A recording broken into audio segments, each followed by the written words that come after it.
Bom dia a todos. Esta é a aula número 6 da Escola Bíblica Dominical da Quarta Igreja Batista do Rio de Janeiro e aula online, não é? Sobre o tema geral, a doutrina do Espírito Santo, e hoje vamos conversar especificamente sobre o Espírito Santo, o capacitador da igreja. Sejam todos bem-vindos. Oremos. Pai do céu, nós te agradecemos por esse estudo que o Senhor está nos concedendo agora. Ajuda-nos e usa-nos a comunicar a tua vontade a respeito desse tema. Muito obrigada, em nome de Jesus. Amém. Recapitulando, já tivemos anteriormente os seguintes estudos. O estudo 1 foi sobre o Espírito Santo, promessa, natureza e missão. O estudo 2 foi o Espírito Santo, presença e atuação no Antigo Testamento, no Velho Testamento. O estudo número 3, o Espírito Santo, presença e atuação no Novo Testamento.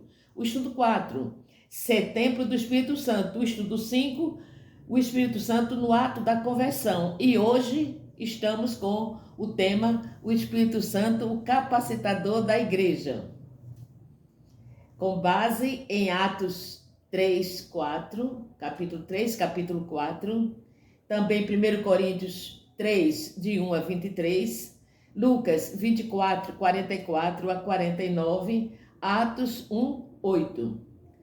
E o textuário é Atos 4, 31, que vamos ler. Podemos todos ler em conjunto? Se vocês tiverem Bíblia, pode abrir em Atos 4, 3 e 1, 31, 4, 31 e vamos ler juntos. Tendo eles orado, tremeu o lugar onde eles estavam reunidos. Todos ficaram cheios do Espírito Santo e com intrepidez anunciavam a palavra de Deus. Começamos com uma pergunta. Que diferença há com a vinda do Espírito Santo no dia de Pentecostes? A Bíblia nos fala o seguinte, que aqueles discípulos que estavam fracos, confusos, amedrontados, perseguidos, eles se tornaram poderosos e destemidos pregadores após o evento Pentecostes. Por quê? Porque naquele dia houve o derramamento do Espírito sobre eles. Então nós vamos examinar juntos o que foi que aconteceu no dia de Pentecostes. A narrativa da descida do Espírito Santo está em Atos 2, né? Vamos ver.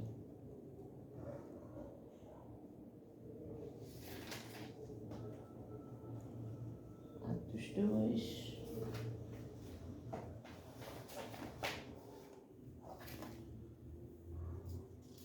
Cumprir-se o dia de Pentecostes, estavam todos reunidos no mesmo lugar. De repente, veio do céu um som, como de um vento impetuoso, e encheu toda a casa onde estavam assentados. E apareceram distribuídas entre eles línguas como de fogo, e pousou línguas como de fogo, e pousou uma sobre cada um deles. Todos ficaram cheios do Espírito Santo e passaram a falar em outras línguas, segundo o Espírito lhes concedia que falassem. Então, nós temos aqui a considerar o seguinte. Aí temos a vinda do Espírito Santo de forma perceptível e histórica sobre os discípulos, sobre todas as pessoas ali reunidas. Os sinais externos foram um som forte, como de um vento impetuoso. A Bíblia não diz que foi de um vento impetuoso, diz que foi um som como de um vento impetuoso, forte como de um vento impetuoso. Também eles viram línguas pousando sobre a cabeça de cada um deles. Línguas como de fogo. A Bíblia não diz que as línguas eram de fogo, eram como de fogo, semelhante a fogo. Então, esses foram dois sinais fortes que atraíram a curiosidade dos homens. Os discípulos, então, ficaram cheios do Espírito Santo. Os discípulos passaram a falar em outras línguas. Então, você pode perguntar, professora, eles falaram em línguas conhecidas? Nós não sabemos. Pode ser que sim, pode ser que não. Deus pode até capacitar a pessoa a falar uma língua que ele não sabia anteriormente, não é? Deus pode tudo isso, não sabemos. Foram cumpridas ali algumas promessas. Falaram das grandezas de Deus. Isso era a promessa de Jesus, que quando viesse, houvesse a descida do Espírito Santo, os seus discípulos falassem das grandezas de Deus. Isso é o fato principal, mais importante do que o som, mais importante do que as línguas de fogo, era o fato de que eles passaram a falar das grandezas de Deus. As promessas de Jesus. Jesus disse que quando o Espírito viesse, ele ensinaria todas as coisas. Faria lembrar o que ele ensinasse. Muito interessante, está em João 14, 26. Daria testemunho a seu respeito. Faria que os discípulos testemunhassem dele, João 15, 26, 27. Convenceria o mundo do pecado, da justiça e do juízo, levando a pessoa à conversão. Está em João 16, de 7 a 11.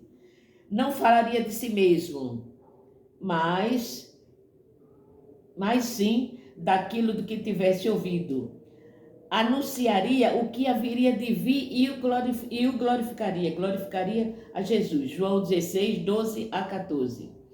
Então aí são os sinais, o que Jesus disse também, que quando o Espírito Santo viesse, aconteceria. E tudo isso aconteceu. Aqueles homens tímidos começaram a falar com intrepidez nunca vista antes, começaram a praticar sinais, milagres, e o povo todo ficava abismado, seguindo os discípulos. Que foi que aconteceu com esse grupo, que agora está com todo esse poder, está com toda essa força?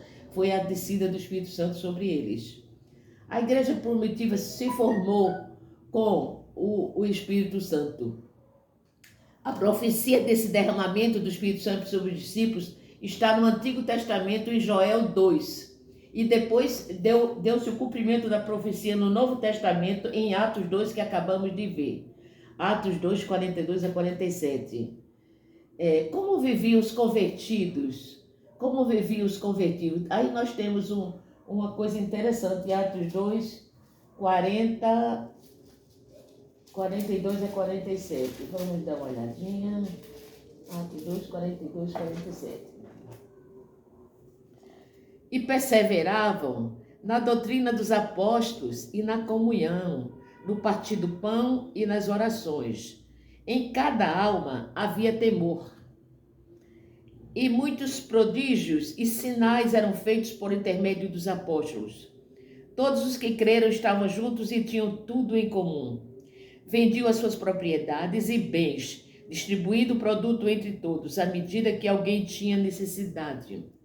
Diariamente, perseveravam unânimes no templo, partiam pão de casa em casa e tomavam as suas refeições com alegria e singeleza de coração, louvando a Deus e contando com a simpatia de todo o povo. Enquanto isso, acrescentava-lhes o Senhor, dia a dia, os que iam sendo salvos. Os que iam sendo salvos. O derramado do Espírito Santo, a presença do Espírito Santo na história do povo de Deus, é marcado por grande número de pessoas se rendendo ao Evangelho transformador. Esse é o primeiro fato a destacar. Outro fato é a expectativa da vinda de Jesus como a maior manifestação da humanidade. Isso é esperado através de todos os discípulos, todos os séculos. Bom, agora vamos ver um pouquinho sobre o Espírito Santo atua na vida da igreja e no mundo, o ministério do Espírito Santo na igreja. Então temos que ver o seguinte: o Espírito Santo é quem nos convence do pecado, da justiça e do juízo. Isso está em João 16, 8 e 9. Não há arrependimento sem a ação do Espírito Santo. Está em João 16, de 8 a 11.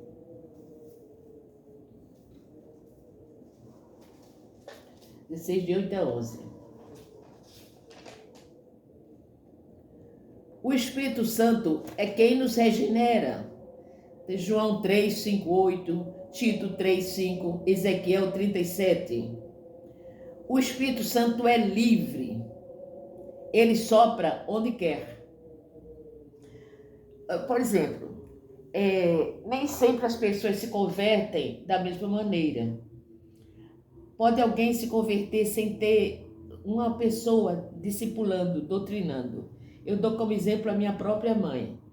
A minha mãe foi separada dos seus pais, criada pelos avós numa cidade do interior, e a avó dela era muito católica. E ela recebeu um dia uma Bíblia de presente de uma amiga crente, uma amiga batista, uma menina crente, uma amiga crente. Mas a avó proibia que ela lesse esse livro. E ela lia esse livro às escondidas. Quando a avó saía para fazer alguma coisa lá fora, ela fechava a porta do quarto, lia a Bíblia e depois jogava a Bíblia, escondia a Bíblia embaixo do colchão. E um belo dia ela foi confessar lá na igreja católica, que ela ia todos os domingos com a avó dela, que era muito católica. E o padre disse: você me conte tudo que você tem feito, mas tudo, não esconda nada. Ela disse que lembrou que ela lia Bíblias escondidas. Mas o padre olhava para ela através do confessionário tão enfaticamente: você me conte tudo. E ela teve que contar que lia Bíblias escondidas. Ele disse para ela: você queima esse livro é do diabo. Esse livro é do diabo, você queima esse livro. E ela ficou triste, porque ela estava lendo a Bíblia e não sentia que devia ser livro do diabo, não parecia ser livro do diabo. E ela disse que chegou em casa muito triste, e naquela semana, logo nas primeiras oportunidades que a avó dela saiu, ela se ajoelhou no quarto, trancou a porta do quarto, se ajoelhou e pediu a Deus que mostrasse a verdade a ela, e ela, diante dos evangelhos ali, ela aceitou Jesus como Salvador. E aquele foi o momento da conversão dela para o resto da vida. Ela nunca deixou esse Jesus, ela aceitou Jesus conforme estava nos evangelhos, aceitou, deu sua vida, entregou e foi uma crente fiel até o final da sua vida. Então esse é o exemplo que o Espírito Santo é livre, ele sopra onde quer, ele atua como ele deseja. O Espírito Santo é soberano, ninguém pode deter sua atuação. O Espírito Santo é quem dirige, fala, escolhe, separa quem ele quer para a função que ele quer na igreja ou na denominação ou em trabalho de missões no mundo. O Espírito Santo é soberano. Ninguém pode deter sua atuação. Então nós lembramos, por exemplo, que aqui no Brasil, missionários vieram que estavam cheios do Espírito Santo. E só isso explica o dinamismo e o poder da pregação deles, o número grande de pessoas que aceitavam Jesus se convertiu e as igrejas foram se formando norte ao sul do Brasil, depois os seminários, as instituições, colégios batistas, etc. E a gente destaca o nome de um missionário que foi o Salomão Ginsburg. O missionário Salomão Ginsburg é um exemplo desse dinamismo, da ação do Espírito Santo nele, porque ele ora estava no Rio de Janeiro, no Jornal Batista, escrevendo, ora estava em Recife, fundando o seminário para preparar pastores, ora ele estava em Campos, no estado do Rio, preparando obreiros, e era um homem que parece que tinha 1000 vidas e estava em todas as partes do Brasil numa atividade que só é explicada pela ação do Espírito Santo na vida dele. E assim muitos outros. A gente pode lembrar de Eurico Nelson, lá na Amazônia também, fazendo um trabalho maravilhoso. E muitos outros missionários que aqui passaram, que eu não vou citar porque o tempo não comporta. A ação do Espírito Santo através desses teus servos de Jesus. Jesus, por intermédio do Espírito Santo, nos salvou mediante a regeneração. Primeiro vem a regeneração e depois a renovação que é feita em nós, realizada pelo Espírito Santo, nos transformando numa nova criatura. Isso está em Tito 35.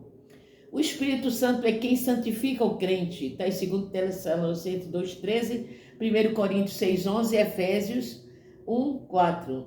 Como ocorre esta santificação para você? De que maneira você busca ter uma vida de santificação diante de Deus? Cada pessoa tem o seu método. Uns têm uma forma de orar, um momento de oração especial, de ler sua Bíblia, de fazer sua reflexão, sua meditação.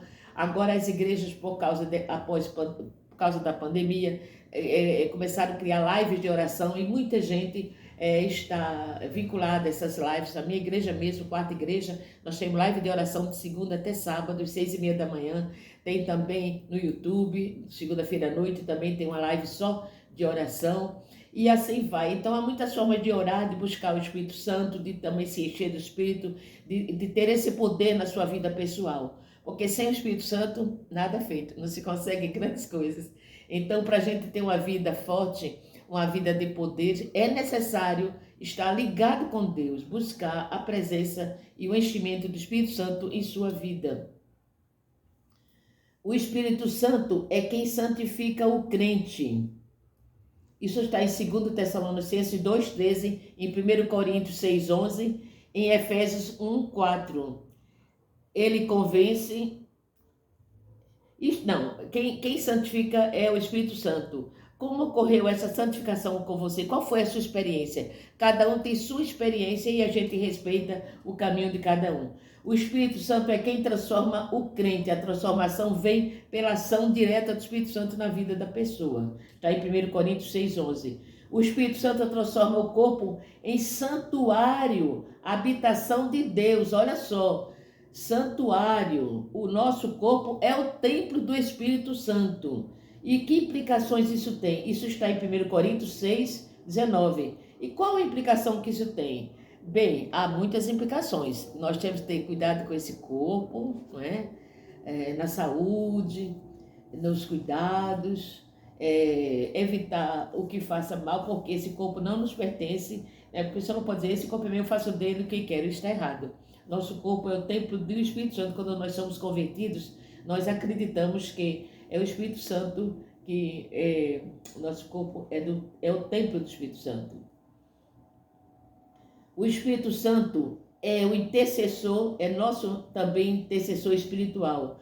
Em Romanos 8, 26, 27, a Bíblia nos diz que ele intercede por nós. Então, às vezes, nos achamos fracos, estamos sem vigor, estamos sem muita coragem para enfrentar alguns problemas, algumas situações muito difíceis. Mas a gente apela para o Espírito Santo e ele é o intercessor entre o crente, o salvo, a pessoa e Deus. É uma coisa maravilhosa que acontece. Ele é o nosso intercessor espiritual. Está em Romanos 8, 26, 27. O Espírito Santo, ele também assiste na fraqueza, nas nossas fraquezas. Romanos 8, 26, 27. Eu, por exemplo, poderia citar casos de perda. A primeira grande perda na minha vida foi quando eu perdi meu pai, né? Acidente de carro, quando ele faleceu uma semana depois daquele terrível acidente. E eu digo a vocês que eu pensei que nunca mais me conseguiria me recuperar daquilo. E eu senti muito forte que foi a presença do Espírito Santo, porque muitas pessoas oraram por mim. E eu, quando pensei que não teria forças para seguir com o que eu deveria seguir, as forças vieram e de repente eu consegui ir para o trabalho, mesmo que às vezes eu corria para o banheiro para chorar, consegui ir para a igreja, mesmo que na hora que o órgão tocava, os hinos começavam a tocar, as lágrimas desciam no meu rosto e eu ficava firme ao lado ali de Sofia Nicos, que era minha chefe, minha grande amiga, ao meu lado ali na Igreja Batista da Tijuca, e a Débora Rodrigues lá na União Feminina Missionária do Brasil, lá na Junta da Educação Religiosa, também todos os dias mandava um versículo da Palavra de Deus para mim. E o Espírito Santo de Deus, com toda certeza, usou esses amigos, Samuel Rodrigues e outros amigos, usou essas pessoas com mensagens bíblicas por escrito ou falando para consolar meu coração, e o Espírito Santo me deu forças e me ajudou, me assistiu na minha fraqueza. O Espírito Santo é quem nos dá a vitória sobre o pecado. Isso está em Gálatas 5, 16, 24. O Espírito Santo pode crucificar a carne com suas paixões e desejos. Isso está em Gálatas 5, 16. Alguém pode dizer, mas eu sou tentado, mas eu fui naquele lugar ali, etc. E eu não tinha forças. Mas a Bíblia diz, garante que, em Gálatas 5, 16, andai pelo Espírito e nunca satisfareis os desejos da carne. Então, andando pelo Espírito, terá força para resistir essas tentações que o mundo oferece da carne e do diabo. Outro tópico é o desafio da ação do Espírito Santo na igreja. Hoje, nos dias de hoje, nós estamos em século 21, estamos ano após, ou ainda dentro da pandemia, 2 anos de pandemia, agora o 3º ano pós-pandemia.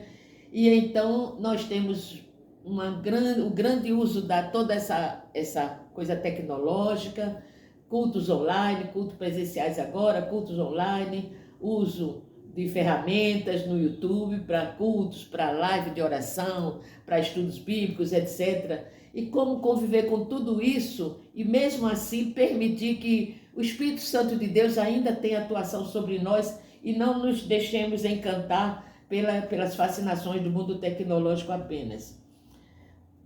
Bom, primeiramente, Deus requer de nós o quê? Fidelidade. A fidelidade a Deus é requerida de nós. Está em Mateus 6,33. Mas buscais primeiro o reino de Deus e a sua justiça. Então, primeiro que tudo, Deus espera de nós é uma atitude de busca, ser fiéis a Ele, buscar primeiro o reino de Deus. Fidelidade a Deus é o nosso compromisso número 1. Segundo, a vida do crente. A vida do crente agora, mais do que nunca, tem que ser uma vida missionária. O que é uma vida missionária? É uma vida que cumpre o ide de Jesus, porque na hora que Jesus subiu aos céus, ele disse, ide por todo mundo. Ele não disse que era somente para os pastores, para os seminaristas, mas aquela ordem ele deu para cada discípulo, cada pessoa que aceita o evangelho, que se converte a Jesus Cristo, tem o desafio missionário, isto é, de falar a outra pessoa de Cristo, do Salvador, da salvação de graça que Jesus nos oferece. Comportamento cristão semelhante ao de Cristo é outro item que se requer de uma pessoa salva, transformada. Um comportamento cristão semelhante ao de Cristo. A gente vê que Jesus lá naquele deserto recusou com muita sabedoria as investidas de Satanás. Por que ele conseguiu? Porque ele tinha conhecimento da palavra. E assim, se a gente tiver conhecimento da palavra, do que a Bíblia nos ensina, a gente vai também poder refutar Satanás e fugir das tentações, fugir das coisas que desagradam ao nosso Deus. O comportamento cristão semelhante ao de Cristo. Como Cristo, como Jesus, cada servo do Senhor precisa conhecer a palavra do Senhor para vencer as tentações. Isso está registrado em Mateus 4, de 1 a 11. E caminhando para a conclusão, nós podemos pensar algumas coisas juntos, né? Pensemos. Igreja. A igreja do Senhor Jesus Cristo precisa o quê? Andar no temor do Senhor, vivendo para o Espírito Santo, com o Espírito Santo e procurando cada um se revestir, estar cheio do Espírito Santo. Como é que ele conhece se ele tem ou não o Espírito, está cheio ou não do Espírito Santo de Deus nele? É se ele tem aqueles frutos do Espírito Santo, né? Se tem aquelas coisas que a Bíblia nos ensina que são os frutos do Espírito Santo.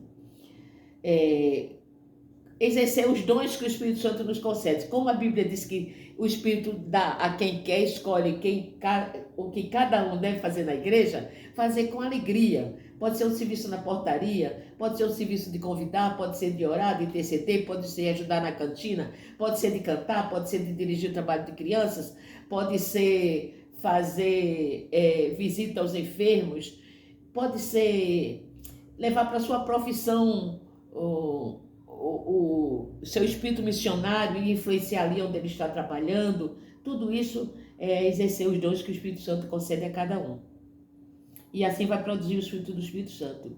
Ser cheio do Espírito Santo para poder experimentar um avivamento genuíno. Nenhuma igreja pode experimentar um avivamento genuíno, verdadeiro, grande, impactante, se essa igreja não tiver toda servindo ao Senhor e todo mundo buscando se encher do Espírito Santo e andar nos seus caminhos. Recentemente eu fiquei admirada, encantada com o testemunho que a professora Diana Minho, da Bahia, me deu no nosso encontro no centenário do CIEM, no dia 25 de junho, naquele sábado maravilhoso.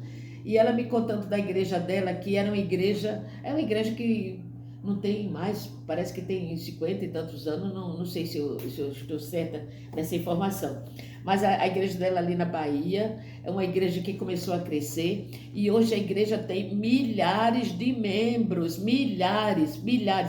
O número que ela me deu, eu não recordo agora porque eu não escrevi, não estou com o número aqui para dizer aos irmãos, mas o número da membresia ultrapassa todos os números que eu, Edna, tenho conhecimento no Rio de Janeiro, no Campo Fluminense e outras grandes igrejas e ela disse que a igreja dela e uma, parece que do Sul, são as maiores do Brasil numericamente agora. Foi, se eu me engano, foi essa informação. Mas é uma igreja grande, operosa e batiza muito. E acontece o seguinte, que a igreja tem uma membresia tão grande que o prefeito exigiu, e o templo já foi reformado, foi ampliado, foi aumentado, e tem tantos carros, de tanta gente que vem de longe para ouvir o evangelho naquela igreja, e aquela igreja está com um grande avivamento espiritual, o Espírito Santo está, vamos dizer assim, bombando ali, não é? Está fazendo maravilhas, que ela disse que o prefeito pediu que nessas últimas férias a igreja construísse um estacionamento para 150 carros agora nas férias.